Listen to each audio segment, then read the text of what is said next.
वरहमतुल्लाहि वबरकातुहू। नाज़रीन इकराम, यूँ तो हमारे मुआशरे में कई सारी क़बीह रसूमात पाई जाती हैं, लेकिन आज जिस हम रस्म के मुतालिक बात करने जा रहे हैं वह है न्योता की रस्म। शादी के मौके पर लोगों को बुलाकर वलीमे में खाना खिलाने के बाद उनसे पैसे लिए जाते हैं और वो पैसे फिर रजिस्टर में बाकायदा दर्ज कराए जाते हैं। इसमें कई सारी क़बाहतें पाई जाती हैं, जिनमें से मैं चंद जिक्र कर देता हूँ। सबसे पहली क़बाहत इसमें यह पाई जाती है कि अगला बंदा जो पैसे दे रहा है खाना खाने के बाद, वो अपने तीब नफ्स के ख़िलाफ़ दे रहा है। वो जबरन पैसे दे रहा है, उसकी मर्ज़ी नहीं होती है पैसे देने की। वो मलामत के डर से, शर्मिंदगी के डर से पैसे दे रहा होता है। और शरीयत का उसूल है कि जो पैसे तीब नफ्स के ख़िलाफ़ हों, जो अपनी मर्ज़ी से न दिए जाएं, तो वो माल हराम होता है खाना। दूसरी क़बाहत इसमें यह पाई जाती है कि ये शख्स देने वाला अगले को कर्ज समझ करके दे रहा होता है और बिला ज़रूरत किसी से कर्ज लेना शरअन नाजायज़ है।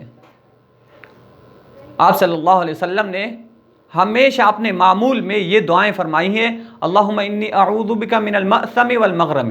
अल्लाह गुनाहों के दलदल में फंस जाने से बचाइए, आपकी पनाह चाहता हूँ, और कर्ज में डूब जाने से बचाइए।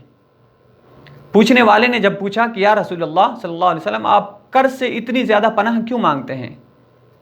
तो आप सल्लल्लाहु अलैहि वसल्लम ने फरमाया कि जब बंदा एक कर्ज उठा बैठता है, मक़रूज़ हो जाता है, तो वो बात बात पे झूठ बोलता है। जब वादा करता है तो वादे की खिलाफ वर्जी करता है। लिहाजा इस दूसरी क़बाहत को भी अगर आप देखें, तब भी न्योता एक क़बीह रस्म पाई जाती है। न्योता एक गैर शरई रस्म है। तीसरे नंबर पर, इस शख्स ने जब इसकी शादी में पैसे दे दिए, तो अब जब अगले बंदे को ये वापस अपनी शादी में या अपने किसी भाई की या बेटे की शादी में बुलाएगा, तो उससे इजाफी रकम वसूल करेगा। अगर इसने 500 रुपये लिखवाया है इसकी शादी में आकर के, अब अपनी शादी में 500 से इजाफी रकम लेगा, ये 1000 लेगा, 1500 लेगा, 500 से इजाफी, जो कि ये सूद के ज़ुमरे में आता है। इसलिए हमें चाहिए कि हम ऐसी रसूमात को ख़त्म कर दें। ज़रूरी नहीं है कि वलीमे में आप लोगों को बुला करके पैसे में खाना खिलाएं। एक दिन का रेस्टोरेंट नहीं खोल रहे आप, लोगों को मुफ्त में खिलाएं। आप अपनी हैसियत के मुताबिक उनकी दावत करें। ज़रूरी नहीं है कि आप उसमें लाखों रुपए खर्च करें।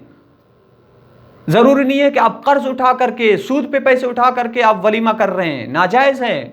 वलीमा एक सुन्नत है, सुन्नत अमल है। मन हज़रा वमा हज़रा, जो हाजिर हो सकता है और आपके पास जितना कुछ है, आप उनको खाना खिला दें, दावत कर दें उनकी। आप सल्लल्लाहु अलैहि वसल्लम ने फरमाया वलौ बिशातिन, अगरचे एक बकरी की हैसियत है, एक बकरी ले लें, ज़िबा करें और मेहमानों को बुला करके खाना खिला दें। ये है सुन्नत, ये है सुन्नत का तरीका।